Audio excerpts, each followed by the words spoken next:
Okay, let's go. Happy Monday. Monday in Japan anyway. This is a money trees video. This is for Summit Fi stuff. If you can't afford stuff like that to get your attention and engagement, let me go ahead and offer you a little something here from my subscribers. The final of the EW300, that actually says DSP, and that's not the one that's going on. It is the, let me move my hand over here. It's actually this one. There we go. The black box is what has the silver EW300 in it. You can go ahead and check the graph. Comment below. Subscribe. Give the video a thumbs up if you generally like it and you score that. Or if I select you, the other two are going to be announced today on the other channel. Go ahead and remind me in the comment section. That set right there is the Fatty 3, which is the third version of the collaboration with Fat Frequency. As you can see, it doesn't look anything like the final product because it was a whip, work in progress. But some people looked at that and said, I really like that one. Well, you can get it and be the only one in the world with that one. Or you can get EW300. You can go ahead and pick which one. Now, let's go ahead and proceed to the Money Trees video. This is part 6 of a series. This is a evaluation of Summit Fi earphones using my library, my opinion, my ear canal, etc., etc. What I think is worth the money. I've spent, for the first time ever, a set that was sent to me, and how it ranks compared to other sets. A lot of stuff won't make this list because I'm really going to be referring to 4 or 5 stuff. Before I continue, to summarize the whole 10 years in the hobby, there have been a few moments and a few sets that made me say wow. And I'm going to start out with the Beeline 03, and that doesn't make sense to mention it in this video, but I want to remind people, or to people that are watching this video, when I heard the Beeline 03, even though it had a very odd fit and had one of the most garbage cables ever, at that time, which was about 4.5, 5 years ago, I realized, oh, they can definitely make really good stuff at an affordable price. This rando garbage tuning is just a relic of lack of focus, advice, feedback, but they can do it. The Beeline 03 was a big deal, and a lot of people that still have it to this day, and they used it until it died, and it didn't die for a long time. That was a big moment in the hobby. The next time I thought that, wow, was the Unique Melody Mest. It had an atypical ear gain, yet it sounded very energetic in that area because of the way that the bone conduction driver was creating energy there. The ones they were using at that time mostly put energy there, but it didn't really graph like that, so that was a wow set. Then the next one after, so the Beeline 03 and then the Unique Melody Mest. Then after that was the Camper. So there's like 3.5 years before I ever thought, wow. And that was the Camper, which just came out a few months ago.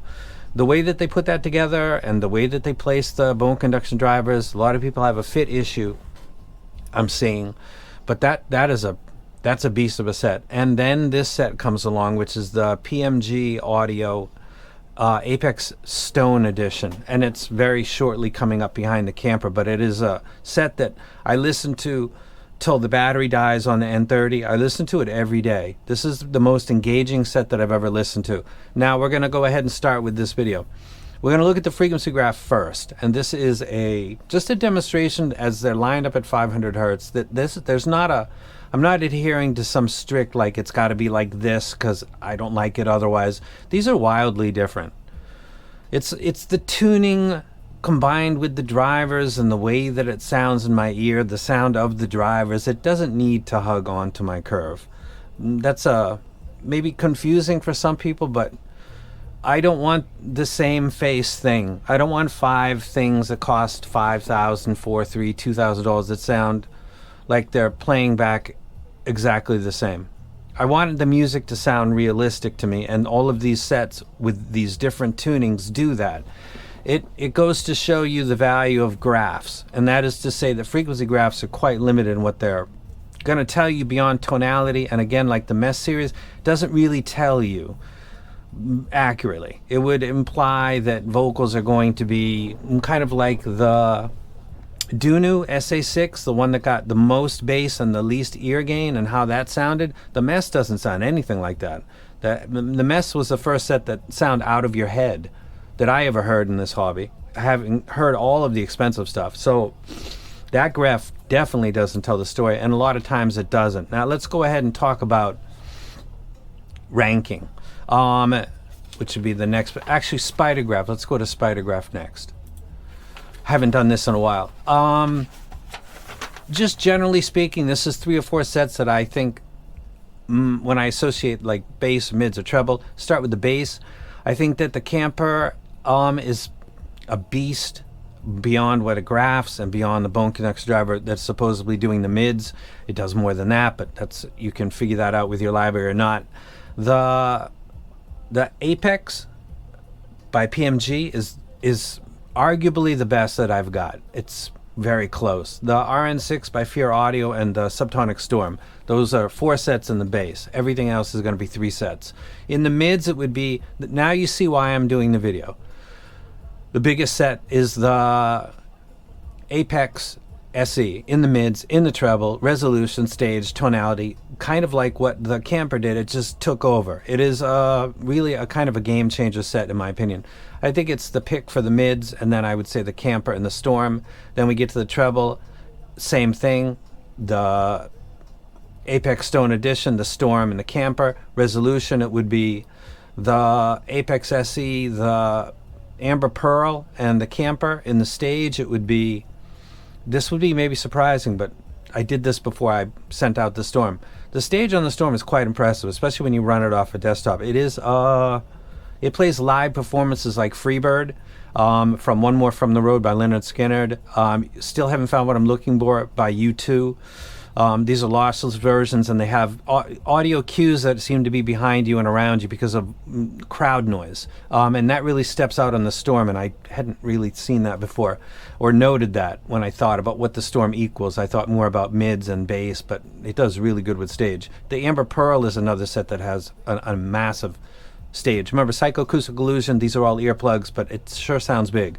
Tonality, that's pleasing, it would be the Apex, it would be the Storm, and it would be the RN6 by Fear Audio with the gold nozzle. And then value, none of these are value beasts. They're not even close. It's not even worth ranking like which one is worth more of the money than the other, because they're all going to cost you a couple thousand to 8,000. So let's not even go there. Now the next part will be the border. Let me pull this up. Now I'm going to start on the top right, and then I'm going to go to the bottom, and I'm going to go from left right. In the top of the money trees, this is part 6.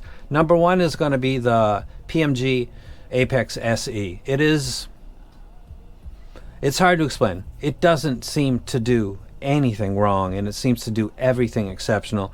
There's a track called Free Flow, No Gods. It's got texture to the bass that nothing else. The Storm, the RN6, which I bought the RN6 a second time because of that track. The production's excellent, and the higher the quality, the more you can catch the production of the low frequency in that track. This set does more. It exposes stuff in the low end that I didn't know existed even with the RN6. It's crazy. It does everything good. Number 2 would be the Camper. Number 3, these are my personal preferences, would be the RN6. Number 4 would be the Amber Pearl, and number 5 would be the Grand Maestro.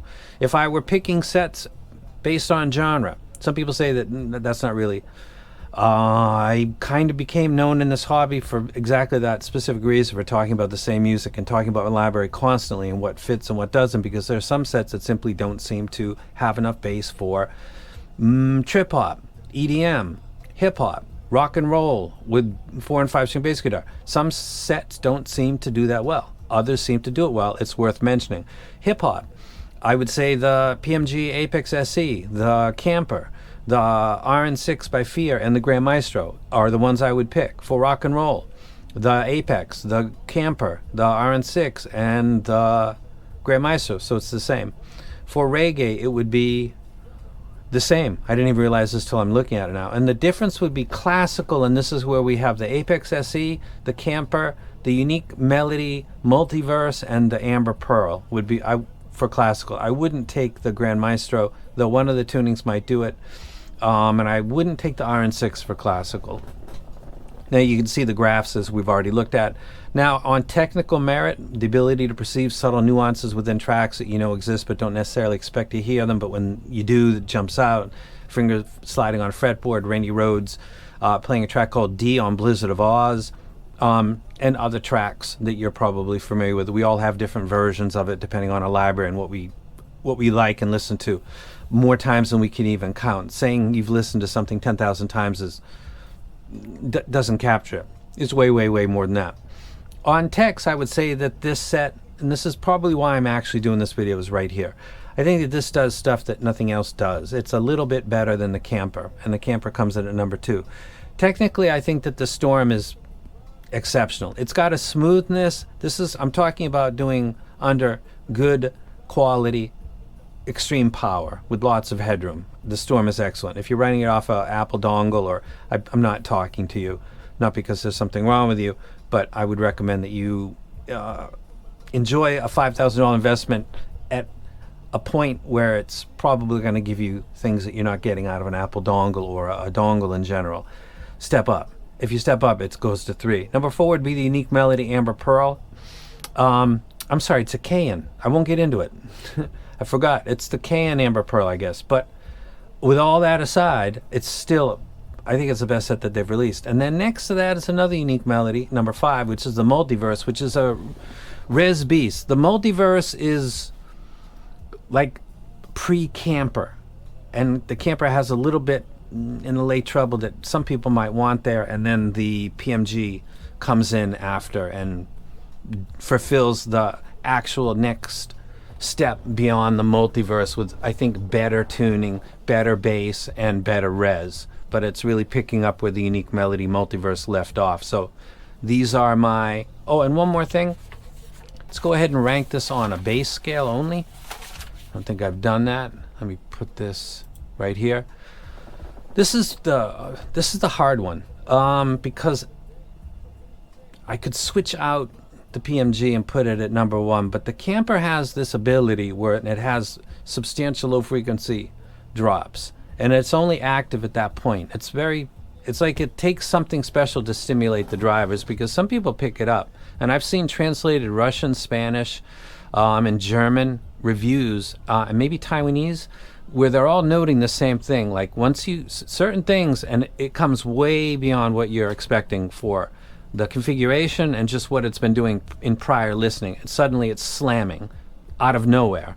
It's not me. There's lots of people in different languages that before my review, some of them are after, but some are before, where it's noting the Camper is just very, very kind of bizarre. I wish they would release a Camper mini, you know what I mean, so that people could get this at around $1,200. Take out one of the BCDs and take out one of the something else and make it more affordable so people can get some of that. Now, on bass quality, just forget about slam and impact, just quality, it would be the PMGs. But I'll put it in second because it always sounds good from track. It doesn't require a significant drop at 55 to 65 hertz for you to feel it. The Storm would come after that. The Storm, the RN6, and the Grand Maestro are all exceptional, even though they're closer to the dumpster fire on the scale. They're just whatever tier is below the Camper and the PMG APX. So that's it. That's the Spidergraph. That's the bass ranking. That's how I put it in text. Those are the ones that I would choose for what genre. Is it worth getting into this level? If you're watching this video, most of you will never experience it. For this person, personally, I enjoy the hell out of finding one out of every 10 big investments to be a keeper or something that I use for quite a while. So like watches, like people that like to take 3 vacations a year while other people do it once every 3 years because traveling refreshes them deeply so that they can enjoy all the things in life and get through hard schedules at work. And we all kind of do that stuff in our own way. Whatever it is you invest in, vehicles, audio, I'm just caretaking and providing information to people that choose music enjoyment and the gear that plays that back and makes them feel the most joy regardless of price. I'm talking to them right now. So is it worth it? And diminishing returns and all of that talk is for other people to discuss, and I'm not really interested in it, to be honest with you. I'm an adult. It's my money. I do what I want to do, and you do what you want to do. You buy little characters, custom-made anime little things that are limited edition, and you pay what people would consider a ridiculous amount, but it makes you happy when you put it up on your shelf. It's not any different from this, especially if you can get back the same you invested or more if you take good care of it over time. A lot of these are investments. I'll go ahead and leave it at that. All of these are exceptional sets. Let me go ahead and put it back on the frame, which you should be looking at the whole time. I don't think you can miss with any of these. I think if you bought an Amber Pearl, a Grand Maestro, an RN6, a Camper, or a PMG Apex SE, over a period of time, you probably end up getting all your money back. In some cases, like with the Storm, you could get back a significant amount more because there's only 50, especially limited editions. When you see these and you think, man, that's ridiculous, wish they do more. This is really kind of a service to these people that will pay that much money. By making it limited, you're making the chance that these people that invest get back their money, because it's hard to get later, higher. There's a reasoning behind it. There's a community that they're targeting, and it's a lot bigger than 100. That's why when you release 100 of something, you're gonna have a lot more than that looking for it in a couple years, because, like I said before, they couldn't afford it at the time of release, they didn't get it in time, or they simply didn't know about it. And then once they figure it out, they look, every place is sold out, and now the only ones they see are on the secondhand market, which gives you, the buyer, the power, and all you have to do is take good care of it and have a good history as far as selling stuff goes, and use your brain, and don't do something that's going to end up losing you your money and your gear. Like, pay attention. That's it. PMG Audio. Apex SE is an absolute beast, and it will have one more video where I will do a full review and talk about bass and mids, aka vocals, and then upper mids, treble, harmonics, overtones, in my usual fashion, and that will be the 4 videos for this set, and it will be mentioned in the future when I compare upcoming excellent sets with it.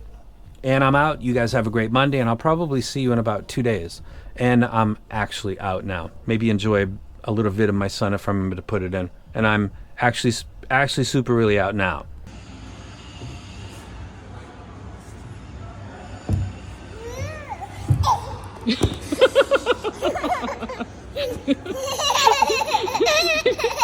なんで毎回そうなの？面白い。転んだね、カイ君。